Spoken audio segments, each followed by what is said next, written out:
자, 오늘 이야기는 인천에 사는 38세 직장인 김민준 씨 이야기로 시작합니다. 민준 씨는 아침마다 출근길에 주유소를 지나칩니다. 그런데 요즘 그 주유소 앞에 설 때마다 뭔가 이상한 느낌이 드는 겁니다. 가격판이 바뀌어 있어요. 어제보다 30원, 그제보다 또 20원. 조금씩. 근데 이상하게도 월급은 그대로입니다. 민준 씨만의 이야기가 아닙니다. 지금 이 순간 전국 2,700만 명의 직장인이 같은 감각을 느끼고 있습니다. 뭔가 오르고 있는데, 뭔가 내 손에 쥐어지는 건 줄어들고 있는데, 정확히 왜인지 아무도 속 시원하게 말해주지 않는 그 감각. 오늘 저는 그 원인을 끝까지 추적해드리려고 합니다. 그리고 그 시작점은 지금으로부터 6,000km 떨어진 바다, 호르무즈 해협에 있습니다. 호르무즈 해협. 지도를 펼쳐보면 이란과 오만 사이에 끼어 있는 아주 좁은 물길입니다. 폭이 가장 좁은 곳은 불과 33km, 서울에서 수원까지의 거리입니다. 근데 이 33km짜리 물길로 매일 얼마나 많은 원유가 지나가는지 아십니까?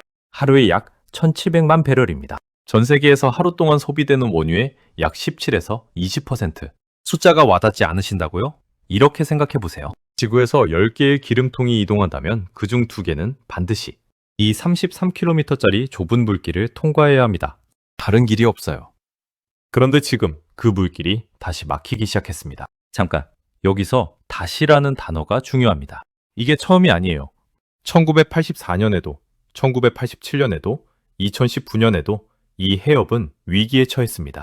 그리고 그때마다 전 세계 경제는 흔들렸습니다. 근데 지금 2026년의 상황은 그때와 다릅니다. 훨씬 더 복잡하고 훨씬 더 위험한 조건들이 동시에 겹쳐 있어요.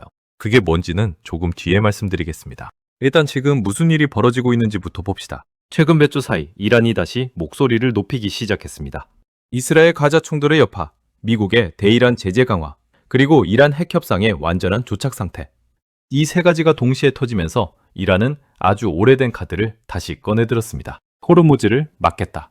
이란 혁명수비대 고위 관계자가 실제로 이런 발언을 했습니다. 그리고 그 직후 페르시아만을 통과하던 유조선 몇 척이 이란 해군의 조사를 받았다는 보도가 나왔습니다.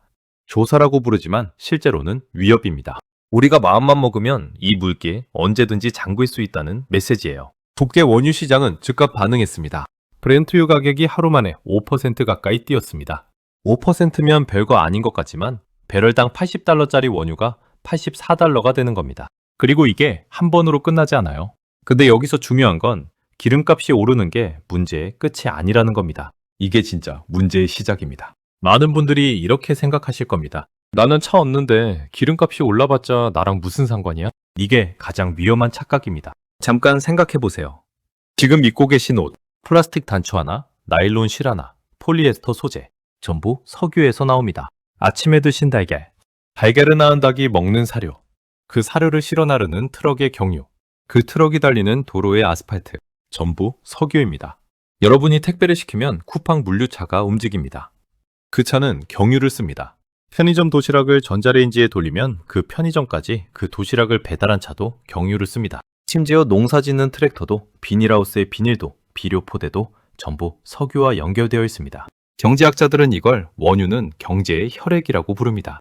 그런데 저는 그것보다 더 직접적으로 표현하고 싶습니다. 원유는 지금 내가 살고 있는 이 세상의 모든 가격표에 숨어있는 보이지 않는 세금입니다. 기름값이 오른다는 건 그 세금이 오른다는 뜻입니다. 그리고 그 세금은 차가 있든 없든 부자든 가난하든 모두에게 똑같이 청구됩니다. 오히려 소득이 낮을수록 더 타격이 큽니다. 생활비에서 에너지 비용이 차지하는 비율이 훨씬 높기 때문입니다. 그렇다면 왜 지금 이 시점에 이런 일이 벌어지고 있는 걸까요? 표면적인 이유는 단순합니다. 중동 지정학적 불안, 이란과 미국의 갈등. 이건 뉴스에서 매일 나오는 이야기입니다. 근데 진짜 이유는 따로 있습니다. 조금 더 깊이 들어가 보겠습니다. 지금 글로벌 원유 시장에는 굉장히 독특한 구조적 긴장감이 흐르고 있습니다. 한쪽에서는 오페크가 계속 감산을 유지하면서 공급을 인위적으로 조이고 있고, 다른 한쪽에서는 미국이 셰일오일 생산을 늘리면서 공급을 풀려하고 있습니다. 이 두 세력이 팽팽하게 맞서고 있는 상황에서 호르무즈 봉쇄 위협이 터진 겁니다. 쉽게 말할게요. 두 나라가 원유 시장이라는 줄다리기를 하고 있는데 갑자기 줄 한가운데를 누군가가 발로 차버린 겁니다. 줄다리기가 멈추는 게 아니라 두 팀 다 같이 쓰러집니다. 여기에 하나 더. 전 세계 주요 원유 수입국들의 비축량이 최근 몇 년 새 많이 줄었습니다. 코로나 때 플러스고, 러시아 우크라이나 전쟁 때 또 플러스고, 완충제가 없어요. 그러니까 조금만 공급이 흔들려도 가격이 훨씬 더 크게, 훨씬 더 빠르게 뜹니다. 진짜 문제는 지금부터입니다. 자, 이제 이 이야기에서 적이 누구인지 명확하게 봐야 합니다. 적은 이란이 아닙니다. 미국도 아닙니다. 이스라엘도 아닙니다. 진짜 적은 불확실성 그 자체입니다. 원유 시장에서 가장 무서운 건 가격이 오르는 게 아닙니다. 가격이 얼마나 오를지 아무도 모르는 상태, 바로 그 상태입니다. 왜냐하면 그 불확실성이 시장 전체를 마비시키거든요. 기업들이 어떻게 반응하는지 아십니까? 물건값을 올립니다. 아직 원가가 오르지 않았어도 올립니다. 나중에 오를 것 같으니까 미리 올려버립니다. 그게 지금 마트에서, 식당에서, 편의점에서 조용히 일어나고 있는 일입니다. 그리고 이 불확실성의 뒤에는 지금 세계 경제에서 가장 긴장되는 지정학적 구도가 있습니다. 미국은 지금 이란 핵 협상을 다시 시작하고 싶어 합니다. 근데 이란은 협상 테이블에 앉는 조건으로 제재 완화를 먼저 요구하고 있습니다. 미국은 제재를 풀 수 없습니다. 국내 정치적으로. 그러면 이란은 어떻게 합니까? 협상이 안 되면 위협을 카드로 씁니다. 그 카드가 바로 호르무즈입니다. 이건 단순한 군사 충돌의 문제가 아닙니다. 미국과 이란이 서로 양보 못하는 정치적 체스 게임에서 희생양이 되는 건 결국 원유 시장이고 그 피해는 고스란히 전 세계 소비자에게 전달됩니다. 자, 이제 가장 중요한 부분입니다. 이 돈이 실제로 어떻게 움직이는지. 원유 가격이 배럴당 10달러 오르면 어떤 일이 생길까요? 우리나라는 원유를 거의 100% 수입합니다. 하루 약 300만 배럴 수준을 쓰는 나라입니다. 배럴당 10달러가 오르면 하루에 3천만 달러, 우리 돈으로 약 400억 원이 더 나갑니다. 한 달이면 1조 2천억 원, 1년이면 14조 원이 넘는 돈이 그냥 바다 건너로 빠져나가는 겁니다. 이 돈은 어디서 나올까요? 기업에서 나옵니다. 기업은 원가가 오르면 가격을 올립니다. 그 가격은 소비자가 냅니다. 소비자가 물가 상승을 버티지 못하면 소비를 줄입니다. 소비가 줄면 기업 매출이 줄고 기업이 직원을 줄이거나 연봉 인상을 안 합니다. 보이십니까? 결국 기름값이 오르는 게 내 월급에 도달하는 경로가 직접적이지 않아서 안 보이는 것처럼 느껴질 뿐 이건 완벽하게 연결된 하나의 파이프라인입니다. 그리고 여기서 더 무서운 이야기가 있습니다. 한국은행이 금리를 어떻게 대응할지 생각해 보세요. 원유 가격 상승은 물가로 올립니다. 물가가 오르면 한국은행은 금리를 내리기 어려워집니다. 아니, 경우에 따라서는 올려야 합니다. 금리가 오르면 어떻게 됩니까? 대출이자가 오릅니다.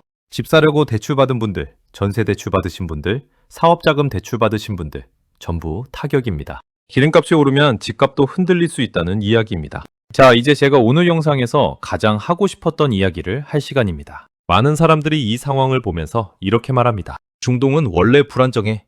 또 지나가겠지. 근데 지금 이 상황이 과거와 다른 진짜 이유가 있습니다. 세 가지입니다. 첫째, 에너지 전환의 역설입니다. 전 세계가 재생에너지로 가겠다고 선언하면서 석유 인프라 투자가 줄었습니다. 새 유전 개발도 줄었고 정제시설도 늘리지 않았습니다. 그런데 실제 석유 수요는 아직도 역대급으로 높습니다. 전기차가 아직 세상의 일부일 뿐이거든요. 공급은 줄이고 있는데 수요는 여전한 상황. 여기서 충격이 오면 과거보다 훨씬 크게 툽니다. 둘째, 미국의 관심 분산입니다. 과거 미국은 중동에서 문제가 생기면 곧바로 군사력을 투입해 억제했습니다. 그게 가능했던 건 미국이 세계 최대 원유, 소비국이면서 동시에 중동 안정에 직접적인 이해관계가 있었기 때문입니다. 그런데 지금 미국은 셰일오일 덕분에 중동 원유 의존도가 많이 낮아졌습니다. 더 이상 예전만큼 적극적으로 나서지 않을 가능성이 있습니다. 억제력이 약해진 겁니다. 셋째, 복합 위기입니다. 지금은 호르무즈 하나만의 문제가 아닙니다. 러시아 우크라이나 전쟁으로 에너지 공급망이 이미 재편되고 있고 미중 무역 갈등으로 글로벌 공급망 전체가 재구성 중입니다. 이 세 가지가 동시에 작동하고 있는 상황에서 호르무즈 봉쇄 위협이 터진 겁니다. 1 더하기 1 더하기 1이 3이 아니라 30이 되는 상황입니다. 그렇다면 앞으로 어떻게 될까요? 시나리오 세 가지를 말씀드리겠습니다. 시나리오 1. 빠른 외교적 해결. 미국과 이란이 어떤 방식으로든 협상 테이블에 앉습니다. 원유 시장은 안도하고 가격이 다시 안정됩니다. 이게 가장 좋은 시나리오인데 현재 정치 지형상 가능성이 낮습니다. 두 나라 모두 국내 정치적으로 양보하기 어려운 상황입니다. 시나리오 2. 긴장 고조 및 원유 가격 80에서 100달러 중후반 안착. 완전 봉쇄까지는 가지 않지만 위협 수위가 계속 높아지면서 원유 가격이 고공행진을 유지합니다. 이 경우 우리나라 물가는 다시 3%대로 올라설 수 있고 한국은행의 금리 인하 계획에 차질이 생깁니다. 지금 가장 현실적인 시나리오입니다. 시나리오 3. 실제 충돌 발생. 이란이 실제로 유조선을 납포하거나 해협을 부분 차단합니다. 이 경우 원유 가격은 즉각적으로 배럴당 120달러, 130달러로 점프할 수 있습니다. 2022년 러시아 침공 직후 유가 폭등과 비슷하거나 더 큰 충격입니다. 우리나라 수출 기업들의 원가가 폭등하고 환율이 요동치고 주식시장도 크게 흔들립니다. 어떤 시나리오가 오든 우리가 지금 준비해야 한다는 건 똑같습니다. 그러면 지금 우리는 무엇을 어떻게 해야 할까요? 첫 번째, 고정비 점검입니다. 연동금리 대출이 있다면 지금 당장 확인하세요. 원유 가격 상승이 금리 인하를 막는 변수로 작동할 수 있습니다. 예상보다 이자 부담이 더 오래 지속될 수 있습니다. 두 번째, 물가 민감 소비 패턴 조정입니다. 앞으로 몇 달간 식품, 외식, 에너지 관련 소비가 가장 먼저 가장 크게 오를 겁니다. 지금이 가계 소비 구조를 한번 점검할 좋은 시점입니다. 세 번째, 에너지 관련 자산 흐름 주시입니다. 투자하시는 분들이라면 원유 관련 ETF나 에너지 관련 기업들의 움직임이 단기적으로 주목받을 가능성이 있습니다. 단, 이 분야는 지정학적 리스크가 워낙 크기 때문에 단기 변동성이 극심합니다. 신중하게 접근하셔야 합니다. 그리고 무엇보다 중요한 것, 지금 벌어지고 있는 일을 남의 이야기로 보지 마세요. 오늘 이야기를 처음 시작했던 인천의 민준 씨로 돌아가 봅시다. 민준 씨는 오늘도 주유소 앞을 지나쳤습니다. 가격판은 또 올라가 있었습니다. 민준 씨는 아마 이렇게 생각했을 겁니다. 왜 이렇게 오르지? 이제 여러분은 그 이유를 알고 있습니다.